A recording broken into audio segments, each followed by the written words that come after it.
कृष्ण कहते हैं नास्ति बुद्धि अयुक्तस्य, उनके पास में यथा योग्य बुद्धि नहीं है। जाको विधि चाहे दुख दीन्हा, ताकि बुद्धि पहले हर लीन्हा। बुद्धि भ्रष्ट हो जाती है। विचारक कहते हैं जिसको ब्रह्मा दुख देना चाहते हैं तो सबसे पहले उसकी बुद्धि हर लेते हैं, बुद्धि भ्रष्ट कर देते हैं। गलत डिसीजन लेगा, गलत बात सोचेगा, और बुद्धि पूरी जिंदगी का स्टीयरिंग है। जब बुद्धि ही गलत सोच रही है, बुद्धि ही नहीं है, बुद्धि हर ली गई है, बुद्धि भ्रष्ट है। कई तरह के भ्रष्ट होते हैं। राजनीति में तो इतना ही कहते हैं ये भ्रष्ट सरकार है। अब किस तरह से भ्रष्ट है ये पता नहीं। घोटाला किया है तो भ्रष्ट है, कि कहीं व्यभिचार किया है उसमें भ्रष्ट है। समाज में तो जो व्यभिचारी होता है उसको भ्रष्ट कहते हैं, लेकिन शासन में जो घोटाला करे वो भ्रष्ट है। और प्रशासन में जो रिश्वतखोर हो अफसर, उसको भ्रष्ट कहते हैं। रिश्वतखोर अफसर को भ्रष्ट अफसर कहते हैं, भ्रष्ट। और साधु जो अपनी तपस्या से विचलित हो जाए, भोगों को छोड़कर साधु हुआ है, फिर से भोग में गिर जाए, फिसल जाए, तो उस साधु को भी भ्रष्ट कहते हैं। भ्रष्ट हो गया। कई मॉडल के भ्रष्ट होते हैं। भ्रष्ट एक कॉमन शब्द है, वो कई जगह प्रयोग होता है। तो जिसकी बुद्धि भ्रष्ट हो गई, अब बुद्धि भ्रष्ट हो गई तो अब बचा क्या। और बुद्धि क्यों भ्रष्ट होती है? ध्यायतो विषयान पुंसा संगतेश पजायते, संगात संजायते, कामा कामात क्रोधो विजायते, क्रोधात भवत सम्मोहात्, सम्मोहात् स्मृति विभ्रमा, स्मृति भ्रंशात् बुद्धिनाशो, बुद्धिनाशात् प्रणश्यति। बुद्धि का नाश बहुत लास्ट में हुआ जाकर।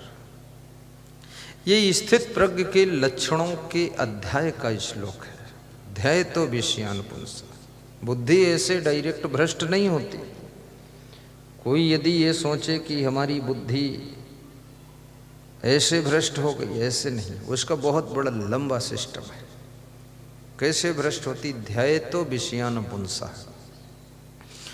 जो मनुष्य निरंतर विषयों का ध्यान करता है, गौर करना इस बात पर, निरंतर विषयों का चिंतन करता है। ध्यायतो विषयान पुंसा संगतेश पजायते। तो उन विषयों के प्रति उसके मन के अंदर आसक्ति पैदा हो जाती है। आसक्ति को इंग्लिश में किलिंग कहते हैं, यानी वो चिपक जाता है। फिर उसमें आसक्त हो जाना यानी चिपक जाना। और जब उसमें आसक्त हो जाता है, संजात संजायते कामा, तब उसके अंदर उन विषयों को भोगने की आसक्ति के कारण कामना पैदा होती है कि अब इनको भोगूं, ऐसा मन में इच्छा होती है। इसलिए ध्यान सिखाया जाता है कि ध्यान विषयों का न करो, ध्यान प्रभु का करो, ध्यान इष्ट देव का करो, ध्यान कोई देवी देवता का करो, या ध्यान गुरु का करो, या ध्यान कोई पवित्र पुरुष का करो। ध्यान की व्यवस्था इसीलिए, क्योंकि ध्यायतो विषयान पुंसा। यदि तुम किसी पवित्र पुरुष का ध्यान करते हो, महान पुरुष का ध्यान करते हो, देव पुरुष का ध्यान करते हो, तो तुम विषयों का ध्यान फिर नहीं करोगे। क्योंकि मन एक है और एक मन एक समय में एक ही विषय का, एक ही चीज का ध्यान करेगा। शब्द स्पर्श रूप रस गंध, ये 5 विषय हैं, और इन विषयों का ध्यान मन निरंतर करता रहता है।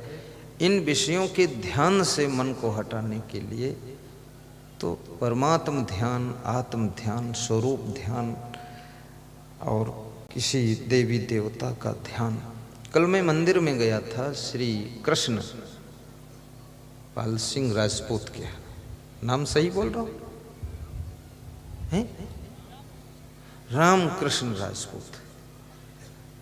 अंबा जी का मंदिर है, शंकर जी का मंदिर है, तो उन्होंने बड़ा अच्छा मंदिर और घर और सिस्टम ठीक उनका है, बुद्धिमान भी है। तो वहाँ मैंने देखा वो हर बात में यही बताते थे कि बस अंबा जी की कृपा है, माँ जी की कृपा है। ये नहीं कहते थे मैंने मेहनत किया और मैं बड़ा खिलाड़ी हूँ, मैं बहुत बुद्धिमान हूँ, मेरी वजह से सभी बना है। नहीं, जो माँ चाहती है वो कराया है माँ ने, अंबा जी की कृपा। अब ऐसा व्यक्ति निरंतर अंबा जी का ध्यान करता है,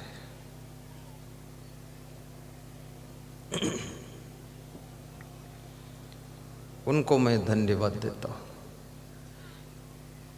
और बड़ी मजे की बात, अंबा जी ने सपने में उनको इशारा भी दिया कि तुम खाली मेरा ध्यान करो लेकिन थोड़ा व्यवसाय भी करो। तो निर्मल मसाले बनाना शुरू किया और मैं मसाले चेक करके लिए एक एक पीस सब लाया कि मैं चेकिंग करूंगा, सैंपल सही बन रहा गलत बन रहा है। तो मसाला तो उनका 100% टॉप का है, बिना मिलावट का है। मैं धन्यवाद देता हूँ निर्मल मसाले आपके, धन्यवाद है। और जिसका मन निर्मल होगा वही निर्मल मसाला बना सकता है, और जिसका मन निर्मल नहीं वो मसाला में कुछ मिला सकता है। निर्मल मन जन सो मोहि पावा। विषयों में आसक्ति हो जाती है और आसक्ति होने पर उसको भोगने का मन होता है, काम भोग की इच्छा पैदा होती है। विशाल देव ने एक बहुत बड़ी बात कही है कि शब्द रूप रस गंध, ये जो 4 विषय है, यदि इन पर आपका नियंत्रण है तो स्पर्श विषय के फंद में नहीं पड़ोगे फिर तुम। ये 4 विषय ऐसे विषय हैं जो आपको स्पर्श विषय में ढकेलने के लिए, गिराने के लिए सहयोग करते हैं। और मुख्य विषय है स्पर्श विषय। स्पर्श विषय से बचना कोई साधारण बात नहीं। इसलिए जो साधु सन्यासी होते हैं उनको बहुत नियम, विचार, संयम से दूरी बनाकर रहना चाहिए, साधु सन्यासियों को। क्योंकि मनुष्य के अंदर कुसंग पा करके वासनाएं पैदा हो जाती है। जैसे आप देखते होंगे जो बरसात में खरपतवार उगते हैं और अभी गेहूं में नहीं उगेंगे, फरवरी में नहीं उगेंगे, जेठ में नहीं उगेंगे, पर पानी बरसने के बाद तुरंत खेत में वो खरपतवार होते हैं। तो खरपतवार अभी क्यों नहीं उग रहे? मिट्टी तो वही है, जमीन वही है, और खेत में पानी भी किसान डाल रहा है, खेत की सिंचाई कर रहा है, अभी उग क्यों नहीं रहे फिर वो खरपतवार? इसलिए नहीं उग रहे हैं कि उनको अनुकूल मौसम अभी नहीं मिल रहा है, पूरा जो सिस्टम मिलना चाहिए। और वही खरपतवार के बीज सुरक्षित रूप से खेत के अंदर मिट्टी में छिपे हुए पड़े रहते हैं। जब वर्षा ऋतु आती है, वर्षा का पानी बरसता है, वर्षा का मौसम मिलता है, तो वह छिपे हुए बीज खरपतवारों के जो मिट्टी में पड़े हैं वह तुरंत अंकुरित हो जाते हैं और खरपतवार उगकर खड़े हो जाते हैं। ऐसे कुसंगत की वर्षा जब होती है तो आपके अंदर भी ये वासना के बीज जो छिपे पड़े वह अंकुरित होने लग जाते हैं। इसलिए कुसंग से दूर रहो। साधु सन्यासी के लिए तो यहाँ तक कहा गया है कि अपने माँ के पास भी उसको छू कर नहीं बैठना चाहिए। जिस दिन से साधु हो गया है, बहन को भी छूना नहीं चाहिए जिस दिन से साधु हो गया। मैं जब साधु नहीं था तो भी मैं साधु जैसा ही रहता था। कक्षा 11 में पढ़ता था तो मैं किसी भी माँ बहन को अपने गाड़ी पर बिठा कर नहीं ले जाता था। तो मेरी माँ कहती थी ये बहन है, इसको वहाँ छोड़ के आओ। तो मैंने कहा और भाई है उससे कह दो छोड़ के आ जाए। बोले तुम भाई नहीं हो क्या? मैंने कहा मैं भाई हूँ, मैं साधु भाई हूँ। बोले अभी कहाँ साधु हो तुम, पैंट शर्ट नहीं पहन अभी तो पहने हो, पढ़ते हो, घर रहते हो। हमने कहा मन साधु हो चुका है, साधु के नियम पालन करता हूँ, इसलिए दूसरे भाई की ड्यूटी दो, इसको छोड़। बोरी वोरी कहीं छोड़ना तो मैं छोड़ दूंगा।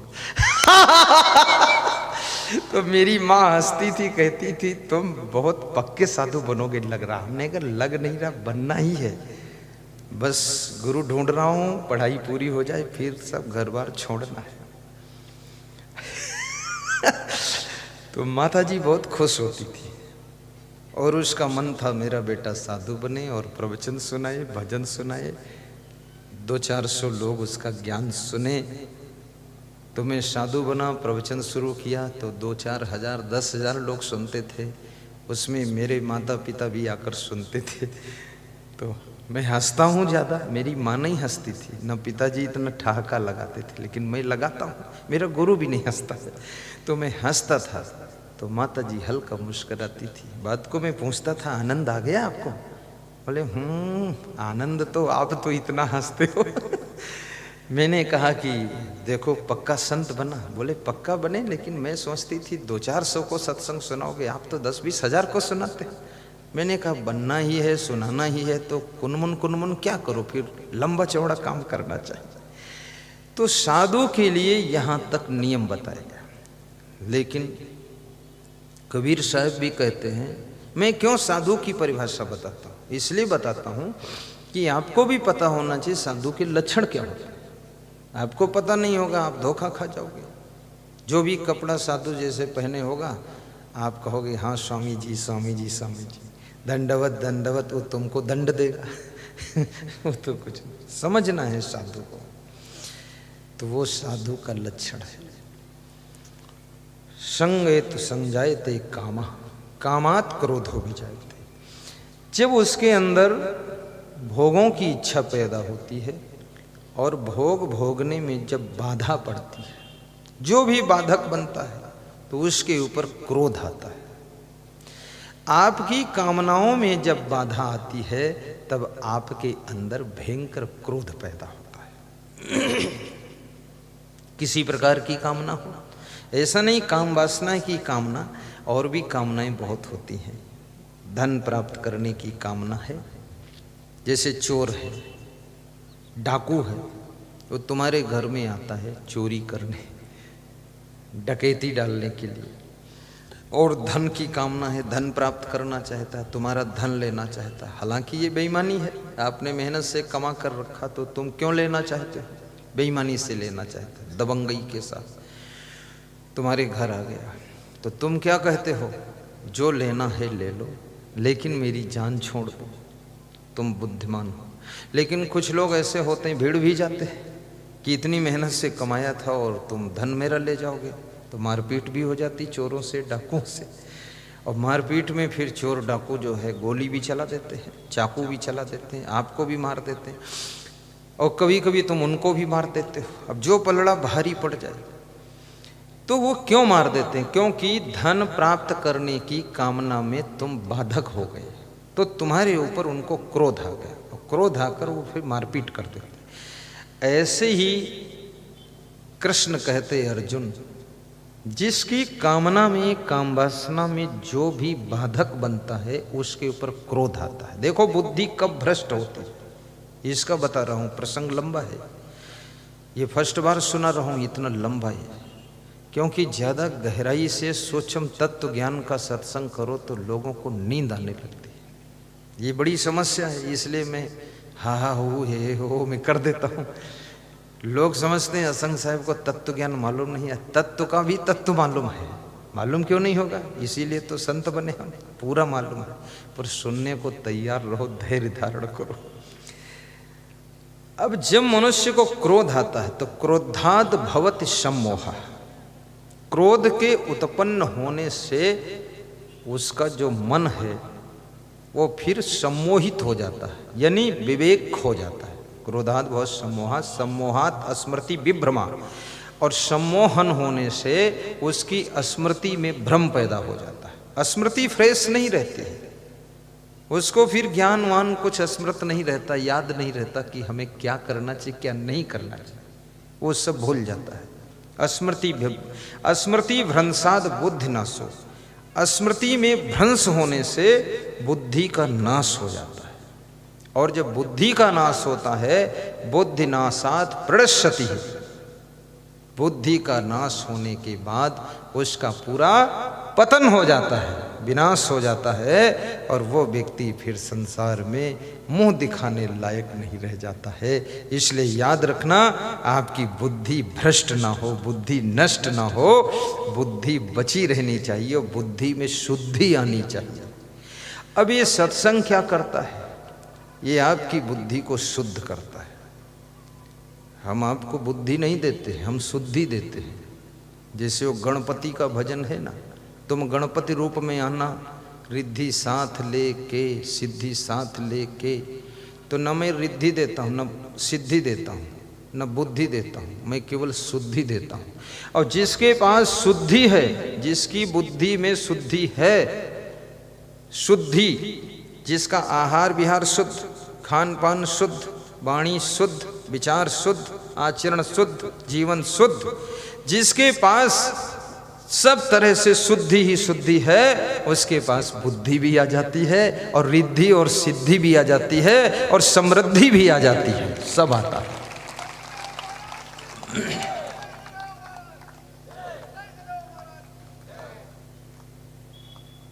इसलिए सत्संग से आपको शुद्धि मिलती है। मन भी शुद्ध होगा, वाणी भी शुद्ध होगी, आपका आहार विहार भी शुद्ध हो जाएगा,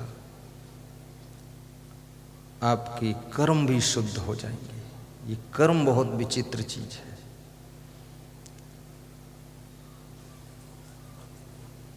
लेकिन पहले सत्संग सुनना पड़ेगा। सत्संग हमें शुद्धि देता है। और सत्संग कहाँ मिलेगा? सत्संग टिमरनी में मिलेगा। तो टिमरनी में कब मिलेगा? 1, 2, 3 जनवरी को मिलेगा। 1 बजे से 4 बजे तक मिलेगा। कौन सत्संग कराएगा? टिमरनी वाले कराएंगे। तो 2020 में कौन कराएगा? मुख्य आयोजक जगदीश सिंह चौहान राजपूत साहब बनेंगे। और कौन कराएगा?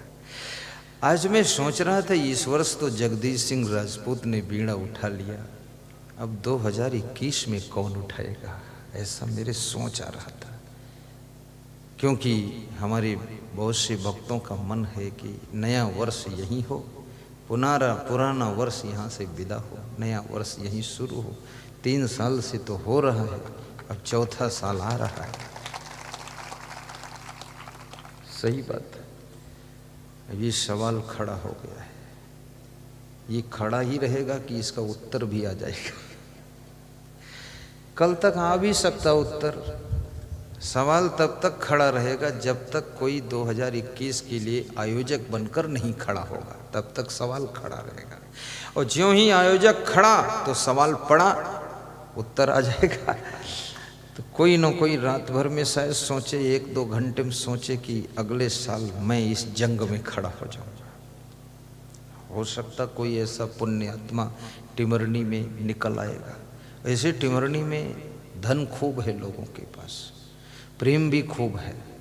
टिमरनी कोई कमजोर नहीं है, प्रेम भी बहुत है, धन भी बहुत है, भक्ति भी बहुत है, श्रद्धा भी बहुत है, और एक से एक दानी भी बहुत है। लेकिन जब जाग जाएगी आत्मा तभी वो खड़ा होगा, ऐसे नहीं।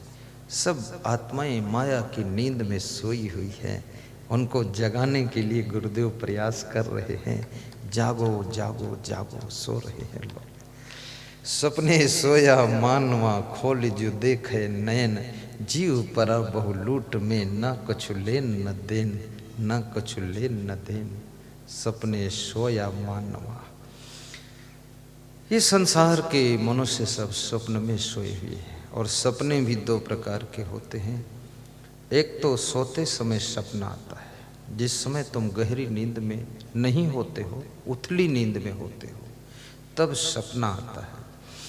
और कितने लोगों को तो बहुत अधिक सपने आते हैं, सपनों से भी लोग तंग हैं और अपनों से भी तंग हैं। अपने लोग भी तंग किए हैं, दिन भर अपने लोग तंग करते हैं, रात में सपने तंग करते हैं। अब दोनों तरफ से मार खा रहे हैं, क्योंकि जितना दुख अपने लोग दे सकते हैं उतना दुख दूसरे लोग नहीं देते हैं। आप गौर कीजिए, आपको जहाँ जहाँ दुख मिल रहा है उस दुख के पीछे कारण कोई अपना ही व्यक्ति होगा। चाहे आपका साला दुख दे रहा हो, चाहे आपकी साली हो, चाहे आपकी घरवाली हो, और चाहे आपका घर वाला हो कोई न कोई दुख देने में उसी का हाथ होगा जिसको तुमने अपना माना होगा।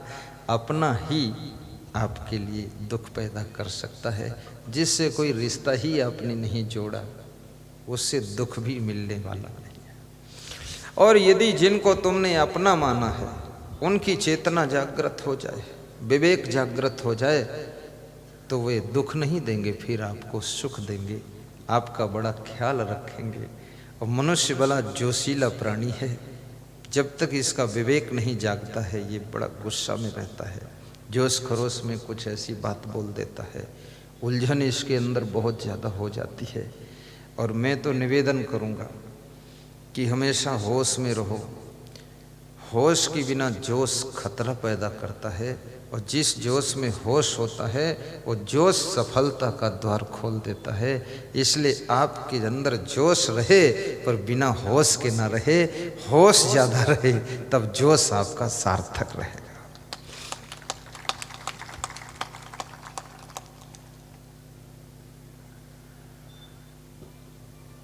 ध्यायतो विषयान पुंस संगतेषु पजायते, संगात संजायते कामा कामात क्रोधो विजायते। अभी मनुष्य के अंदर जो क्रोध पैदा होता है ये कोई साधारण चीज नहीं है।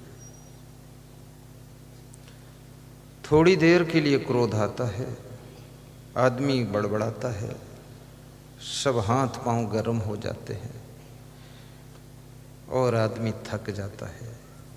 और उस 5 मिनट के क्रोध में, 10 मिनट के क्रोध में तुम जो शब्द बोल जाते हो, उन शब्दों का प्रभाव तुम्हारी जिंदगी भर तुम्हारे भविष्य को बिगाड़ता रहता है, तुम्हारे भाग्य को बिगाड़ता रहता है, तुमको डिस्टर्ब करता रहता है।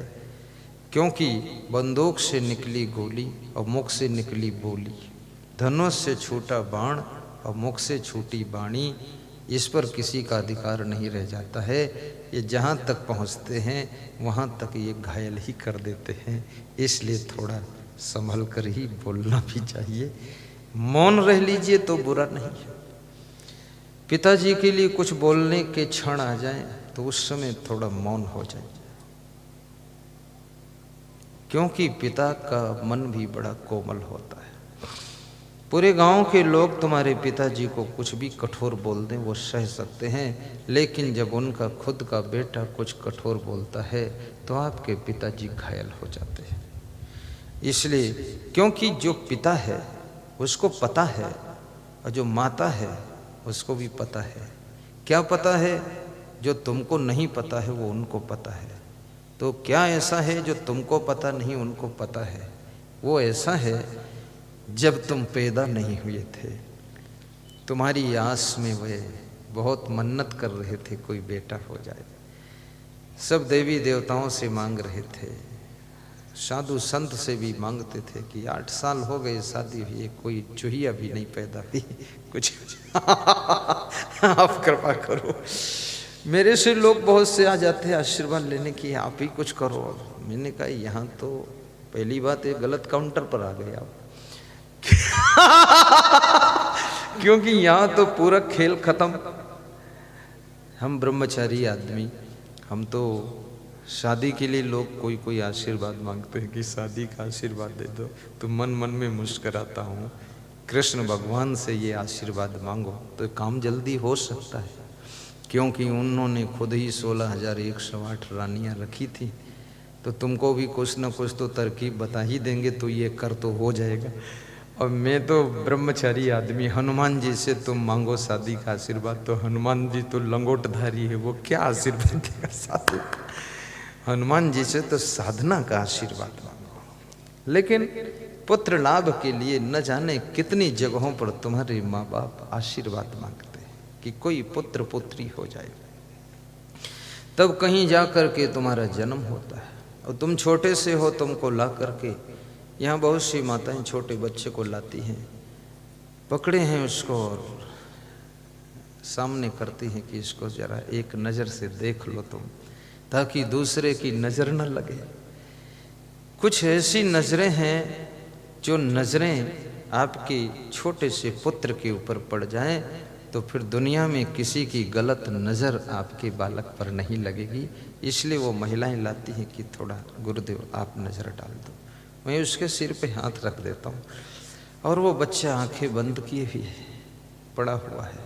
वो कितना किस्मत वाला है, हम जैसे संत के सामने आया है और उस पर हाथ भी मैं रख दिया हूँ। बड़ा भाग्यशाली आत्मा होगा, क्योंकि ऐसे संत जल्दी मिलते कहाँ हैं। फिर वहाँ आशीर्वाद तुम्हारे लिए लिया जा रहा है। फिर बचपन में कैसे पाला पोसा गया, फिर तुम्हारे लिए भविष्य माँ बाप ने सोचा ये मकान बनाऊंगा, वो ज़मीन खरीदूंगा, बेटे को वहाँ पढ़ाऊंगा, ये करूंगा, नौकरी लग जाए। सब कुछ करने के बाद माता पिता ने अच्छा खाया नहीं, अच्छा पहना नहीं कपड़ा, और तुम्हारे लिए सब किया और तुम जवान हो गए, बड़े हो गए, कुछ करने लायक हो गए, तो आंख गुरेर कर जब तुम अपने माता पिता को कुछ कठोर बोलते हो तो इससे ज़्यादा चोट लगती है। इतनी चोट और किसी जगह नहीं लगती है।